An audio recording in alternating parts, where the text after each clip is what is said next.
시간에 보실 말씀은 하나님의 말씀 요한복음 12장 26절로 37절까지 말씀 한 절씩 교독하겠습니다. 사람이 나를 섬기려면 나를 따르라. 나 있는 곳에 나를 섬기는 자도 거기 있으리니 사람이 나를 섬기면 내 아버지께서 그를 귀히 여기시리라. 지금 내 마음이 괴로우니 무슨 말을 하리요. 아버지여 나를 구원하여 이 때를 떠나게 하여 주옵소서. 그러나 내가 이를 위하여 이때에 왔나이다. 아버지여 아버지 이름을 영광스럽게 하옵소서 하시니 이에 하늘에서 소리가 나서 이르되 내가 이미 영광스럽게 하였고 또다시 영광스럽게 하리라 하시니 곁에서 어떤 무리는 천둥이 불었다고 하며 또 어떤 이는 천사가 그에게 말하였다고 하니 예수께서 대답하여 이르시되 이 소리가 난 것은 나를 위한 것이 아니요 너희를 위한 것이니라. 이제 이 세상에 대한 심판이 이르렀으니 이 세상의 이름이 쫓겨나리라. 내가 땅에서 들리면 모든 사람을 내게로 이끌겠노라 하시니 이렇게 말씀하시는 자기가 어떠한 모습으로 죽을 것을 보이시리라. 이에 무리가 대답하되 우리는 율법에서 그리스도가 영원히 계신다 함을 들었거늘 너는 어찌하여 인자가 들려야 하리라 하느냐. 이 인자는 누구냐. 예수께서 이르시되 아직 잠시 동안 빛이 너희에게 있으니 빛이 있을 동안에 가며 어둠에 붙잡히지 않게 하라. 어둠에 다니는 자는 그 가는 곳을 알지 못하느니라. 너희에게 아직 빛이 있을 동안에 빛을 믿으라. 그리하면 빛의 아들이 되리라. 예수께서 이 말씀을 하시고 그들을 떠나가서 숨으시니라. 이렇게 말하는 그들을 그들 앞에서 하셨으나 그를 믿지 아니하니. 아멘. 참 무더운 날입니다. 여러분이 한 사람 한 사람 볼 때 여러분이 감격스럽습니다. 이 자리에서 볼 때. 이 무더위에도 하나님의 말씀을 사모해서 또 그 말씀에 이끌려서 오신 여러분 정말 주님이 기뻐하실 것입니다. 사실 우리가 믿게 된 것도 이 자리에 나와서 예배할 수 있는 모든 것들은 하나님께서 허락하지 않으시면 결코 불가능하다고 하셨습니다. 이것이 우리 성경이 우리에게 주시는 말씀의 도입부분이 아닐까 생각합니다. 오늘 말씀이 보면요, 26절, 27절은 사실 지난주 말씀과 반복되는 이 말씀입니다. 그만큼 지난주 말씀과 오늘의 이 말씀이 정말 교량적인 예파를 바로 이 말씀이 한다는 것이죠. 26절에 지난번에도 한 말씀드렸듯이 사람이 나를 섬기려면 누가 어떤 사람이 하나님을 섬길 수 있겠습니까? 무엇을 가지고? 우리 지난주에 재벌집 막내 아들 그 드라마 봤죠? 그 할아버지가 그렇게 이야기해요. 손자가 거래를 하고 싶다니까요. 네가 나와 거래를 하려면 너한테는 있지만 나한테 없는 것을 가지고 거래를 해야 된다고 합니다. 과연 하나님에게는 없고 내게만 있는 것이 우리에게 무엇이 있겠습니까? 아무것도 없어요. 이 문법적으로 보더라도 이 나를이라는 이 목적격이 아니라 역격으로서 바로 그렇게 말합니다. 나로 섬겨야 된다는 게. 너희가 나처럼 섬기려면은 나처럼 하나님 아버지를 따르야 된다는 얘기예요. 그러면 나 있는 곳에 그 승천하에서 하나님 보좌 우편에 있는 그곳에 누가 있냐? 내가 섬겼던 너희의 죄를 사여주고 너희를 그 이름으로 부활시키고 영생을 주어 그 자리에 올라오게 한 너희 성도 너희도 나와 그 자리에 함께 있다는 그 말씀입니다. 그러면 너희가 서로 그렇게 서로 섬기고 서로 그렇게 사랑한다면 어떻게? 예수님이 너희를 사랑한 것처럼 그렇게 섬기고 사랑하면은 하나님 아버지가 너를 귀하게 여긴다는 거예요. 마태복음 25장 말씀이 무엇입니까? 그 왕의 이르시죠. 염소와 양을 앉혀놓고요. 너희가 작은 자 하나에게 마실 물을 주고 배고파 굶주린 자에게 먹을 걸 준 너희가 나와 함께 있을 것이다. 근데 저희는 그렇게 예수님께 한 것이 없는데요. 너희가 정말 가장 나약한 자에게 한 것, 그것이 바로 나한테 한 거야. 그러니까 요한복음 13장에 그 말씀이 있는 것입니다. 내가 너희를 사랑한 것 같이 너희도 서로 사랑하라. 아멘. 마태복음 20장 28절 이후의 말씀도 다 그렇게 나와 있어요. 뭐라고 하죠? 높은 자가 낮은 자를 섬기는 것이다. 으뜸이 되고자 하느냐? 그럼 너희 형제들의 종이 돼.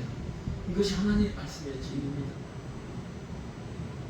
27절 말씀은 이 겟세마네 동산에서의 겟세마네에서 이 기도에 예수님의 이 기도, 정말 십자가를 지기 전날 밤에 이 기도는 세계의 복음서에서 너무나 자세히 기록하고 있습니다. 그 상황을 잘 알고 계신 이 사도 요한은 이렇게 기록하는 거예요. 예수님의 심정을 그대로 말합니다. 이 말씀 보고 예수님도 막 괴로워하고 예수님도 막 겁이 많아서, 당연하죠. 십자가를 짓는 것이 어떠한 아픔인가 왜 모르겠어요. 이것은 뭐냐면 예수 그리스도께서 예수님의 죄를 사하려고 십자가 짓는 것이 아닙니다. 누구의 죄를 사하려고요? 나약한 인간의 죄를 사하기 위해서 인간으로 왔다는 것을 그대로 증명하는 것입니다. 사도 요한은 이것을 증명하고 싶었던 거예요. 그 하나님의 아들도 인간의 몸으로 와서 그 십자가의 모진 고통과 그 조롱과 그 업신여김을 당하셨다는 얘기예요. 이 요한복음이 써졌을 때 이 이스라엘의 상황이 어땠습니까? 엄청난 상황이었죠. 에스티아시아의 이 예루살렘을 침공합니다. 그의 아들 디토스 장군이 예루살렘을 멸망시킵니다. 그 이후에 네로 황제, 그리고 도미티아누스 이 황제까지 계속적인 이 고난인 것입니다. 이 고난을 당하고 이 죽음의 고비를 겪고 있는 이들에게 주고 싶은 마음이 바로 이것입니다. 죽음을 당한 사람. 25절에도 기록되어 있죠. 자기가 부인되지 않으면, 자기의 생명을 자기가 자기 마음대로 하려고 한다면 안 되는 것이라는 거예요. 모든 것을 잃으라고 해요. 이 자기 부인이라는 그 말이 어원이 어디서 왔다고 해서 마세, 이사야 31장에 기록하고 있습니다. 너희가 범죄한 우상을 내어 버려라. 그리고 나에게 돌아오라. 이것입니다. 이것을 하지 않는 자들은, 이 예수님이 27장에 그 말씀 하나의 미랄, 24절이 미랄이 되어서 열매를 많이 맺는다는 것, 죽어져야 된다는 것, 그것이 자기 부인이 되지 않고서는 이 십자가를 결코 질 수 없음을 고백했던 것입니다. 여러분, 하나님의 제자가 되고 싶습니다. 예수님처럼 나로 섬기며 나로 따르며 예수 그리스도가 계신 그 보좌 우편에 함께 있고 싶습니까? 여러분, 자기 부인이 되어야 됩니다. 자기 부인이 되었다는 것은요, 십자가를 지고 함께 일어나 예수 그리스도로 사는 그 삶입니다. 갈라디아서 2장 20절에 그렇게 기록하고 있잖아요. 내가 이미 예수 그리스도와 함께 십자가에 못 박혀 죽었다. 내가 그와 함께 일어난 존재. 그렇게 살라는 것이 바로 이 말씀인 것입니다. 27절 말씀은요, 인간의 죄를 사하여 주시기 위한 예수 그리스도의 고통을 그대로 말씀하신 것입니다.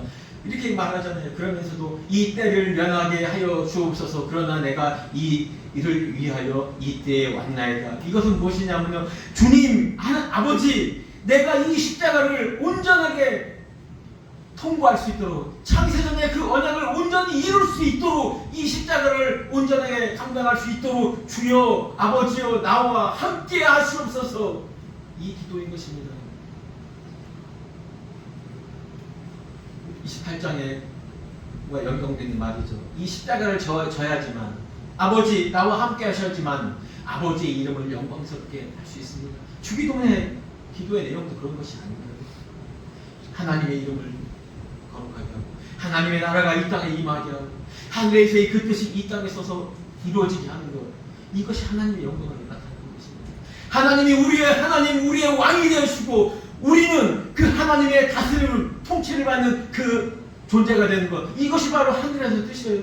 하나님이 이 땅을 창조하시고 사람을 창조하신 그 이유가 바로 그것입니다. 나는 너희의 왕이고 너희를 다스린 자고 되고 너희는 나를 섬기는 자가 되고, 이것이 에덴 동산에서의 꿈, 하나님의 첫 번째 그 계획인 것입니다. 그러니까 주님이 말합니다. 내가 이제까지 창세전부터 이제까지 모든 것, 아니 요한복음 가깝게 이 요한복음을 본다면은 7가지 기적을 일으켰었던 그 모든 것이 바로 이 처음 그 계획을 이루시려는 것이라는 거예요. 무엇이죠? 요한복음의 기록 목적 20장 21절에 보면 그렇게 말하죠. 예수 그리스도가 하나님의 아들이요 그리스도이심을 믿게 하려고, 그리고 이 땅에서 너희가 그 영생을 얻게, 풍성히 얻게 하려는 것이 이 요한의, 사도 요한의 목적이었던 것입니다. 이 모든 것을 이루어가는 것, 이 영광은 계속적으로 이어진다는 것입니다. 이제까지 물론 포도주를 만들어뒀던 것도, 날 때부터 소경된 자를 눈뜨게 하였던 것도, 죽은 나사로를 이끌었던 것도 하나님의 영광을 나타내기 위한 것이었다는 것이죠. 곳곳에 말씀에 그렇게 기록되어 있잖아요. 나사로가 이렇게 아프게 된 것도 하나님의 영광을 위하여, 날 때부터 소경된 자가 그 자리에 앉아 있었던 것도, 소경되었던 것도 하나님의 영광을 위하여, 그리고 죽은 나사로를 일으키려고 하는 그것도 하나님의 영광을 보기 위하여, 이렇게 말씀하고 계신 것입니다. 그런데 29절에 이렇게 이야기하죠. 하나님의, 예수님의 그 진실된 말씀을 했는데도 그 주위에 있던 사람들은 29절 30절에 이런 반응입니다. 같이 한번 읽어볼까요? 졸리니까. 곁에 서서 들은 우리는 천둥이 울었다고도 하며, 또 어떤 이들은 천사가 그에게 말하였다고도 하니, 예수께서 대답하여 이르시되 이 소리가 난 것은 나를 위한 것이 아니요 너희를 위한 것입니다. 그렇습니다.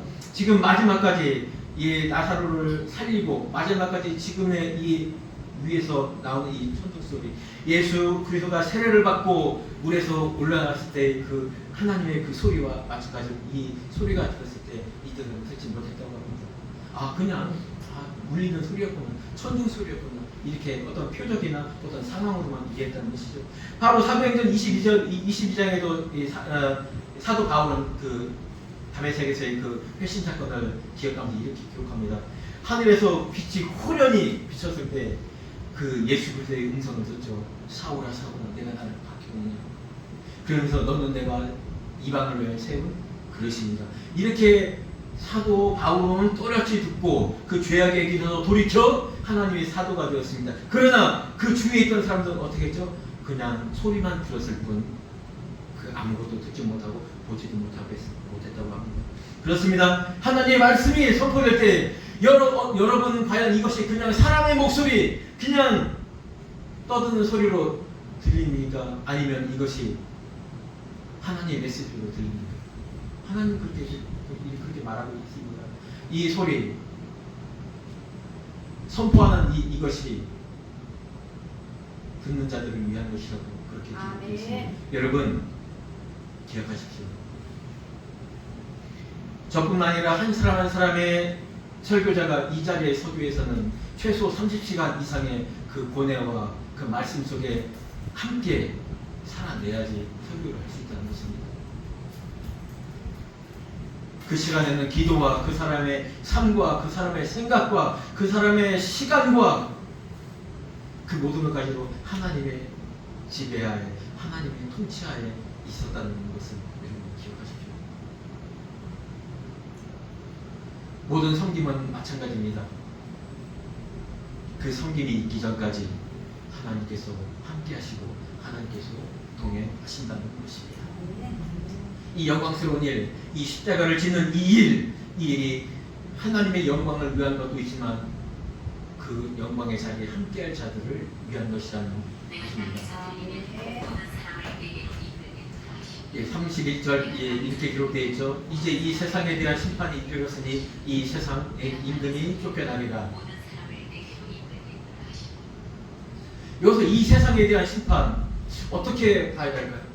지금 하나님은 하나님의 영광, 하나님의 그 처음 계획, 그것에 대해서 이 말씀하고 계십니다. 그렇다면 여기서 이 세상이라는 것은 무엇일까요? 하나님이 꿈꾸던 그 세상이 어디서 깨졌을까요? 그렇습니다. 에덴 동산에서 깨졌습니다.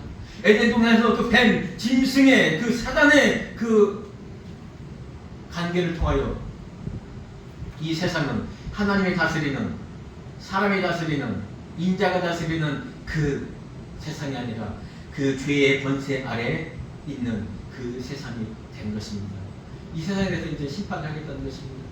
여러분, 죄 지은 사람은요, 내 죄를 알고 있는 사람에게 종로를 탈 수밖에 없습니다. 여러분, 이 이야기 아주 오래전에 제가 이 초창기 교회 다닐 때 이 장로님을 통해서 들은 이야기인데요.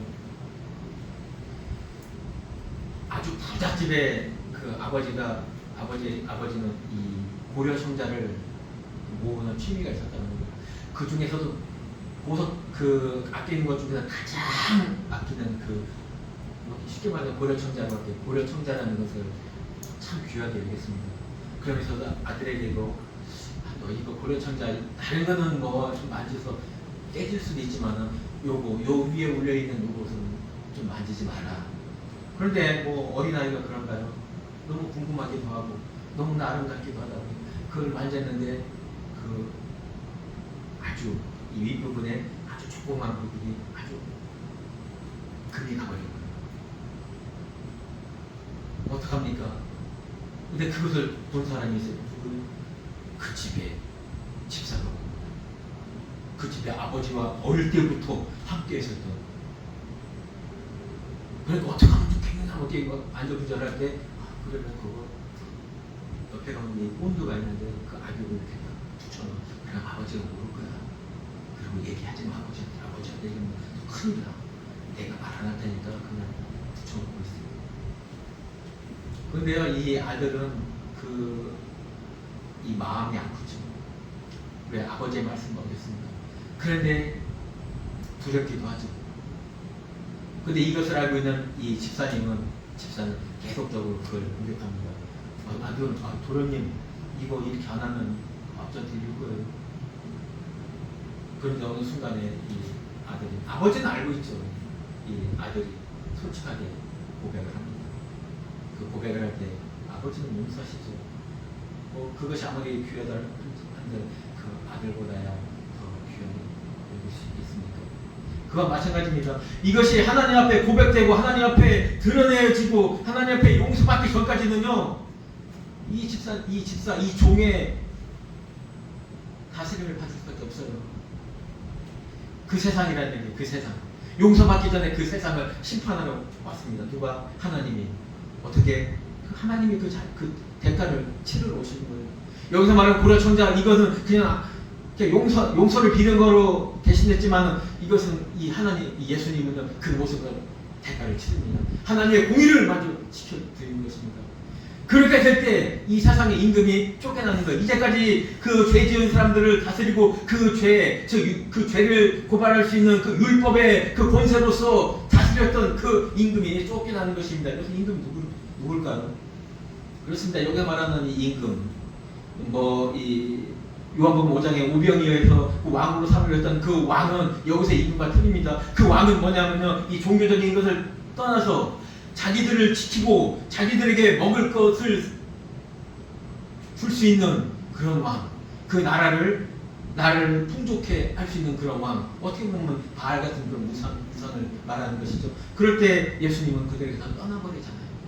오늘도 마찬가지입니다. 여기서 이 임금은 뭐냐면 종교적으로 이들을 다스렸던 그 임금, 그렇습니다. 아주 무서운 존재들이죠. 하나님의 성전에서, 하나님의 교회 안에서 왕 노릇하던 그들과 함께 했었던 그들을 쫓아낸다는 것이죠. 결국 티토스 장군의 그 예루살렘 정복으로 그 예루살렘은 아주 초토화가 되는 거잖아요. 근데 이것을 어떤 방법으로? 32절에 내가 땅에서 드리면 모든 사람을 내게로 이끌게노라, 이렇게 말하고 계십니다. 어떤 방법으로? 세상의 임금, 세상의 왕들은 결코 자기 자신을 희생해서 백성을 살릴 수 있습니다. 그러나 그의 육적인 문제를 위해서 왕이 희생을 하는 그 의로운 왕도 있을 수 있습니다. 그러나 그의 희생이 그 사람의 영혼을 살리는 일을 결코 할 수 없습니다. 오직 한 왕, 오직 하늘나라의 왕은 그 하늘나라의 그 방법으로 우리를 이끌어내는 것입니다. 11장에도 이 대제사장이 말하죠. 한 사람이 죽어서 이 나라가 멸망치 않게 하는 것. 그 방법을 통해서 하나님은, 예수님은 나의 백성들을 다 내게로 모으겠다고 합니다. 선한 목자의 그 내용에서도 그렇게 말하죠. 예수님이 내가 내 목숨을 내어놓는다. 그러므로 너희에게 그 새 생명을 주노라. 그것은 여기 있는 자들뿐만 아니라 여기에 있어야 될 다른 곳에 있는 자들도 이 우리에 함께한 우리로 만들겠다. 이것이 예수님의 이 땅에 오신 목적인 것입니다. 33절 이렇게 말씀하시면 예수님이 어떠한 죽음으로 죽을 것을 보시면 그렇습니다. 예수님의 죽음은 단순히 그 십자가의 죽음에서 끝나는 것이 아닙니다. 예수님의 죽음을 그 십자가에서 그 무덤에서 끝났다고 하는 것은 그것은 신앙이 아니고 그냥 사실을 바라보는 것입니다. 예수님의 죽음, 내가 땅에서 들리면 이 땅에서 십자가에 들린다는 건 죽음을 표현하지만 결국 부활을 의미하는 것입니다. 어떠한 죽음? 죽었다가 3일 만에 부활하는 그 죽음을 보이시는 것입니다.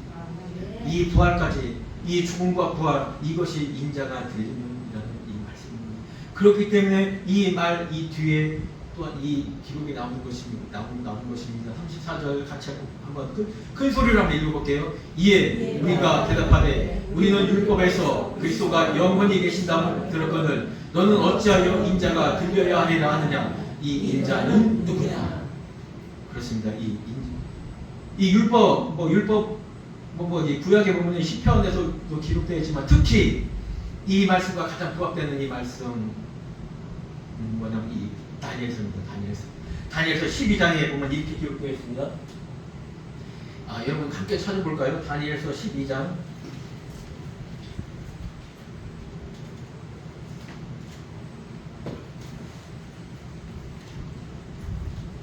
12장에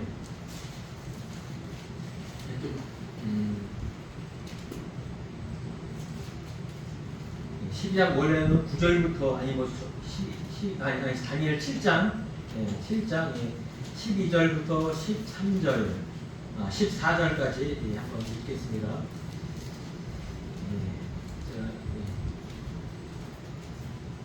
함께 읽겠습니다.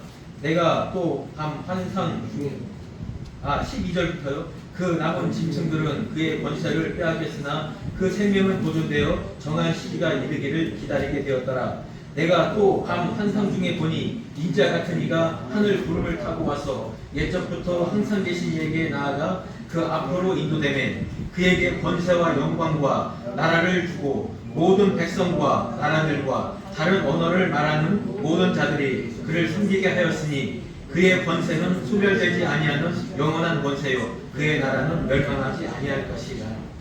시편에도 이런 비슷한 말씀이 기록되어 있습니다. 이 다니엘의 이 말씀은 어떤 배경에서 나왔냐면요. 다니엘의 환상이나 이 바벨론 느부갓네살의 환상을 통해서 이 세상의 나라들, 사람의 나라, 인자가 아닌 사람이 아닌 여러분 우리가 다 이렇게 사람의 형상을 하고 있다고 해서 다 사람은 아닙니다. 결코 알아야 돼. 창세기 1장 26절에 어떻게 기록되어 있죠? 하나님이 사람을 창조하시되 남자와 여자로 창조했다는 거예요. 우리 다 같이 영적으로 그리스도의 신분의 여자입니다. 우리에게요 이 그리스도가 우리와 함께 있지 않은 이건 사람이 아니에요. 여러분 알아야 돼요. 그렇기 때문에 가나안의 족속이나 이런 사람들에게서 하나님이 아주 단호하게 처단할 수 있었던 건 그것입니다. 우리는 사람이에요. 예수 그리스도의 말씀이 있는 자가 사람입니다. 그래서 바로 이 3장에도 창세기 3장에 그렇게 읽었죠. 아담이 혼자 독취하는 것이 좋지 않아. 이거는요 혼자 사는 것이 그냥 뭐 외로워 보이고 불쌍해 보인다. 뭐 이것도 아주 한 10% 있지만요. 여기에 가장 큰 뜻은 무엇이냐면 독취한다는 것에 이 독이라는 말, 홀로라는 이 말이 무엇이냐면요. 너무나 잘하는 말씀입니다. 사람이 떡으로만 살 것이 아니오 하나님의 말씀으로 살 것이니라. 그래서 떡으로만. 아담 육신으로만 사는 것이 결코 안 된다는 거예요. 그렇기 때문에 하나님의 말씀으로 살아야 된다는 것입니다. 여기서 이게 사람이에요. 이게 사람. 이런 자들이 다스리는 그게 바로 인자가 다스리는 예수 그리스도 하늘나라를 다스리는 그 첫 번째 하나님의 그 계획을 말하는 것입니다. 이전까지만 해도 이 로마 시대 지금 이 시대가 오기까지 이 성경은 말합니다. 아수르 시대, 바벨론 시대, 메대와 바스 시대, 헬라 시대, 로마 시대까지 쭉 이어지는 이 모든 나라는 결국 망할 것이다. 그러면서 이들을 통치하고 이들을 세우는 그들의 존재를 다 짐승으로 표현을 합니다.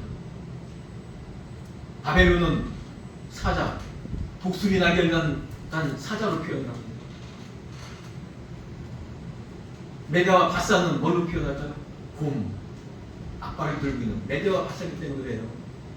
여러분 메대는 메대와 가사 중에 한 나라가 더 크다는 거예요. 그리고 헬라, 알렉산더 대왕. 이는요, 이 표범같이 날렵하고 이 위에 날개가 넷이 달렸다고 해요. 알렉산더 일찍 죽거든요. 그의 4명의 아들이 그 나라를 다시 쪼개서 다스립니다. 그리고 또 로마에 대해서는 아주 무서운 짐승이다. 이 모든 짐승이 세운 모든 나라들은 멸망할 텐데 오직 인자 예수 그리스도 사람의 아들로 오신 그가 다스린 그 나라는 영원하다는 것이다. 아멘. 이것이 바로 이 다니엘에서 기록하는 그 말씀인 것입니다. 우리는 그냥 일반 중에 왕들 중에 그런 왕이 아닙니다. 그런 왕들과 예수 그리스도를 넣는 그 자체가 무서운 얘기입니다.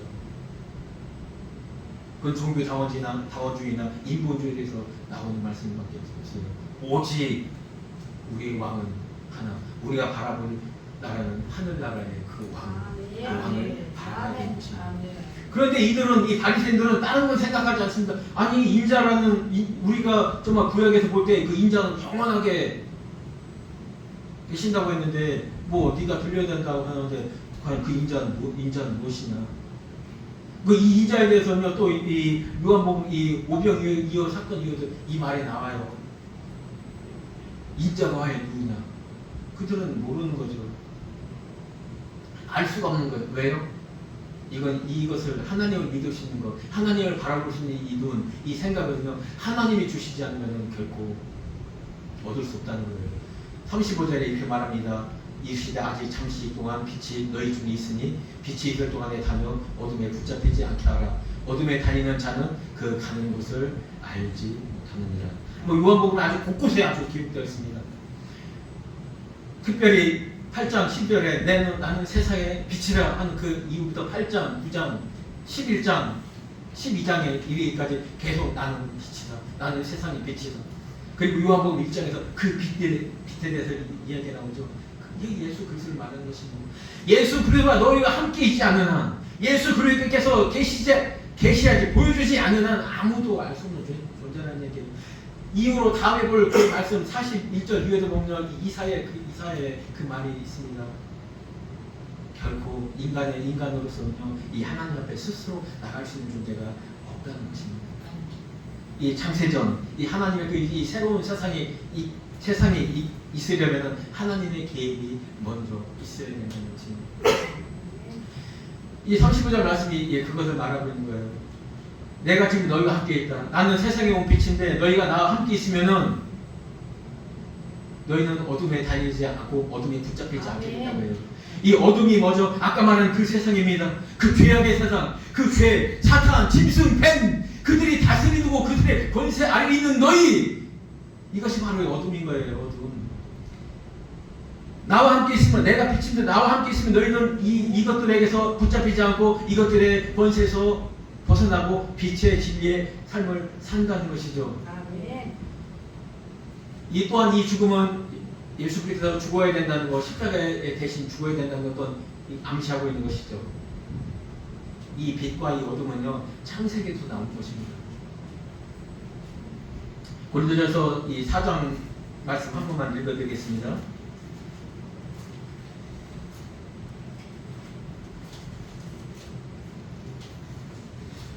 사도 바울이 이 고린도전서가 좀 뭐랄까 아주 어둠의 삶을 사는 그들에게 준 이 편지 중에 글인데요. 이러한 말씀하십니다. 그들에게 빛으로 나오라는 그런 말씀을 주십니다.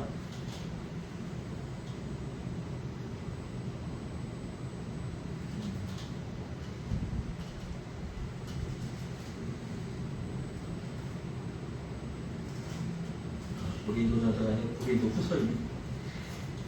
고린도후서 4장 6절 시간이 지나갔으니까 제가 큰 소리로 한번 읽어드리겠습니다.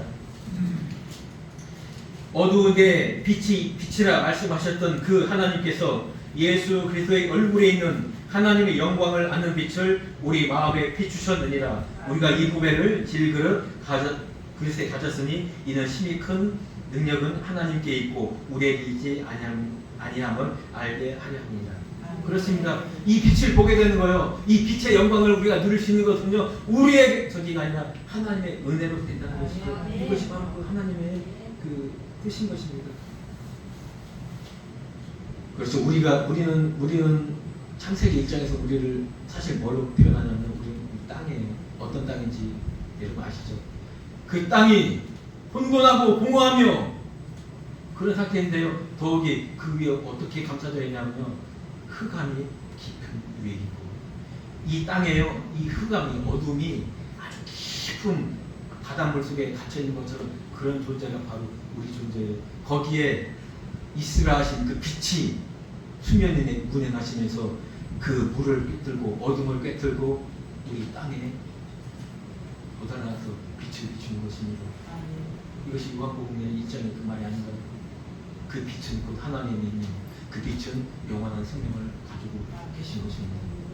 여러분 그 빛이요 어떻게 가르면서 우리가 갈 그 새하늘 새 땅에는요 성벽도 없고 성문도 없고 그 자체가 성입니다. 그리고 바다는 물은 없어졌다. 바다는 없다고 했습니다. 주님이 하나님이 그 빛으로요 그 말씀으로 바다를 쪼갭니다. 그 바다에서요 그 어둠의 바다에서 그 마른 땅을 올려냅니다. 창세기 1장 10절 물을 한 부트로 던져버리게 하고 마른 땅을 드러내게 됩니다. 그 마른 땅에 식물을 심고 채소가 나고 그 마른 땅에 열매가 맺는 그 나무가 자라게 됩니다. 여러분 이 땅하고 똑같은 단어가 구약에 몇 번 써져 있습니다. 어디가요? 출애굽기 14장 홍해를 걸을 때 그 바다를 갈러 마른 땅으로 가게 했던 그 땅 똑같은 단어입니다. 여호수아에도 기록됐습니다. 요단강을 건널 때 3장 21절 4장 마지막 절에도 그 마른 땅 신약에도 기록되어 있습니다. 씨 뿌린 땅의 비유 그 돌파 그 길가 그 가시밭에는 하나님의 열매가 맺을 수가 있습니다. 그 좋은 땅 그 땅과 똑같은 단어를 성경은 기록하고 있습니다. 우리는요 하나님이 가르신 하나님의 말씀으로 우리가 그 빛을 보지 않으면 그 말씀 하나님을 만나지 않으면 우리는 아무것도 그래 불과한 것입니다. 정말 유대인들은요 이 언어를 선택할 때 이 동사 또 남성 이것에 대해서 너무나 참 중요하게 얘기해요. 근데 창세기의 처음 시작은 여성 단어 동사관이 부사로 시작하고 있습니다. 베레시트 이 뜻이 뭔지 아세요? 이 뜻의 기본은 요한복음 3장에 기록합니다. 내가 이 세상을 이처럼 사랑하사 독생자 아들을 그 세상에 주었다고 했습니다. 그렇습니다. 베레시트가 이 나의 이 썩어 문드러질 이 흙덩이를 가르고 그 하나님 로시 그 근원이 내 안에 오셨다는 것이 베레시트입니다. 그걸로 해서 우리의 구원의 구속의 삶은 시작된 것이고 그 하나님의 열심과 하나님의 특별하신 사랑과 섭리가 우리를 하나님의 다스린 보좌 우편에 우리를 앉히는 것입니다. 그렇습니다. 주님과 함께 있는 자는 그 어둠의 세력, 그 악의 세력에 붙잡히지 않는 죄와 사망의 권세의 법에서 해방되어 생명으로 옮겨진 자라는 것입니다.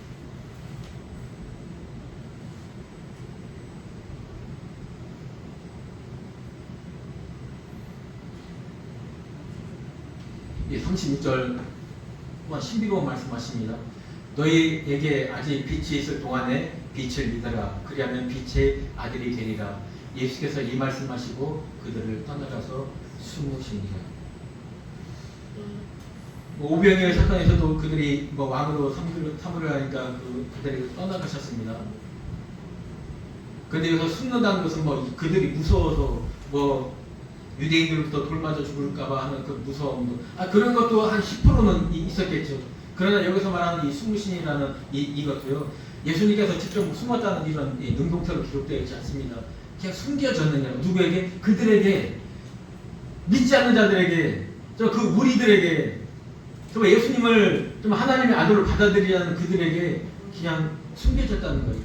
그들의 눈이 그를 볼 수가 없게 된다는 그런 존재라는 얘기예요. 즉 하나님의 은혜를 받지 못한 자들은 이 빛이 옆에 있다 할지라도 보지 못한다는 얘기예요. 내 앞에서 기적이 일어나고 표적이 놀라운 역사가 일어난다 할지라도 보여지지 않는다는 거예요. 빛이 있을 동안에 믿으라. 이건 단순히 믿는다는 것만 뜻하는 것이 아닙니다. 아까 우리 26절에서 나로 섬기고 나로 따르고 나와 함께 있는 자, 바로 이것은 동행한다는 거예요. 창세기 5장에 그렇게 기록되어 있죠. 우리에게 죽음을 보자고 하나님 나라로 올라간 자를 제일 먼저 기록된 사람이 누구죠? 에녹입니다. 에녹. 그가 무두세를 낳고 300년 동안 하나님과 동행하다가 하늘나라로 올라갔습니다. 그렇습니다. 하나님과 동행하는 자, 바로 빛과 함께하는 자, 빛의 삶을 살아내는 자, 그들이 그날에 갈 수 있는 존재라는 것을 사도 요한은 기록하고 있습니다. 이 37절은 36절 후반절을 보충하는 설명입니다. 이렇게 많은 표적을 그들 앞에서 행하셨으나 그를 믿지 않는다고 했습니다. 그러므로 예수님이 하나님의 아들이 바로 옆에 있는데도 숨어 있는 것처럼 그들이 볼 수가 없었다는 것이죠.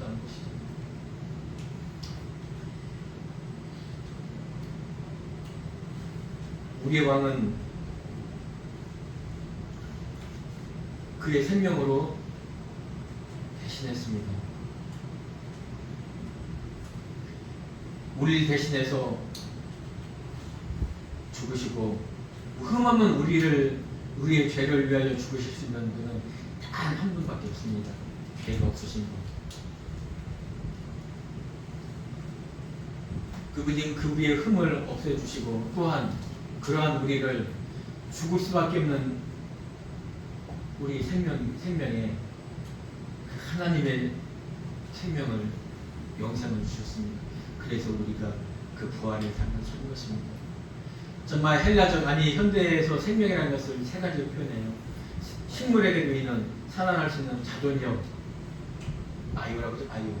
바이오텍스 이런 그런 과학이 발전해서 그 바이오 그리고 부식해가 있습니다. 모든 동물, 모든 인간에게 있는 호흡할 수 있는 이 호흡. 그러나 또 하나가 있습니다. 사람에게만 주시는 주의 영원한 생명이 있습니다. 여러분 푸시케로 살겠습니까? 아니면 조회로 살겠습니까? 이 요한복음 12장에 아주 병행구절이고 이 요한복음 12장을 해석해 놓은 성경이 있습니다. 바로 요한계시록 12장의 12장. 요한복음 12장을 해석해 놓은 거예요. 거기 보면 그렇죠. 이 짐승들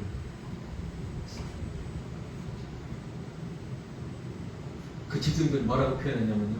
하나님 앞에서 끊임없이 참소하는 자, 끊임없이 형제들을 참소하는 자. 누구죠? 아까 말했던 그 세상의 임금, 죄악 세상에서 살고 있는 우리를 계속해서 참소하는 자가 바로 누굴까요? 말로는 사단이지만은 이 율법에서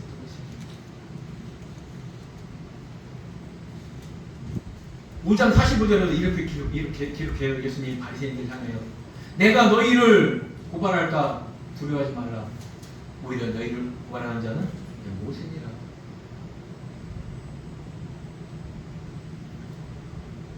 우리의 삶은요, 누구를 고발하거나 누구를 막 참수하는 그런 삶이 아닙니다. 어떻게 살아가는 문제라고요? 어떻게 사는 자를 하나님이 기뻐하신다고 귀하게 한다고요?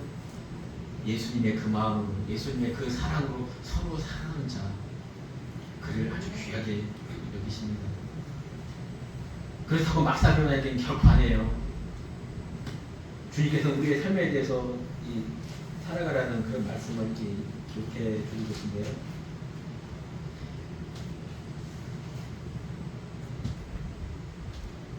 항상 기도하며 기뻐하며 감사하는 그런 삶을 살기 위해서는 그 전제 조건이 있습니다. 뭐가 있을까요? 데살로니가 전서 5장 말씀인데요. 그 누구든지 악을 악으로 갚지 말라고 했습니다. 그런 삶을 사는 자. 그리고 너희는 고린도후서에서 너희는 새로운 피조물이라. 근데 새로운 피조물이 어떻게 살아야 된다고? 화목하라.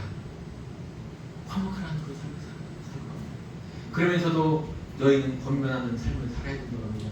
그냥 참수하고 고발하는 그런 삶이 아니라 누가 죄를 짓고 누가 정말 어떤 죄에 빠져 있거든 그를 드러내서 고발하고 그를 드러내서 사람 앞에서 고발하기 전에 먼저 가서 그를 위해 붙들고 권면하고 기도하는 삶을 살아가는 거예요. 저 집사 뭐 이런 짓 했네. 그걸 뭐 어디 가서 막 떠벌리고 그런 참소하는 자가 아니라 그를 위해 기도하고 그에게 가서 이러이러한 것이 하나님의 말씀에 옳습니다 하고 권면하는 그 사람을 하나님이 기뻐하십니다. 우리 여러 사람들이 살다 보면은 그러한 다른 생각을 가지고 있을 때가 많이 있습니다. 그럴 때 기억하십시오. 참소하는 것은 곧 내가 분노하는 것입니다. 분노하거나 낙담하지 마시고 오히려 기도하는 그런 삶, 그를 위하여 권면하고 그를 위하여 기도하는 그런 중보의 삶을 살아가는 우리가 됐으면 좋겠습니다. 이것이 바로 하나님께서 우리에게 주시는 은혜의 메시지가 아닙니다. 오직 하늘나라의 왕이신 그 예수 그리스도를 섬기는 자는 바로 이러한 삶을 살아내야 된다는 것입니다. 하나의 미랄처럼. 그런데요, 그 미랄이 결국 어떤 열매를 맺습니다. 그 예수님이요 열매를 맺어요.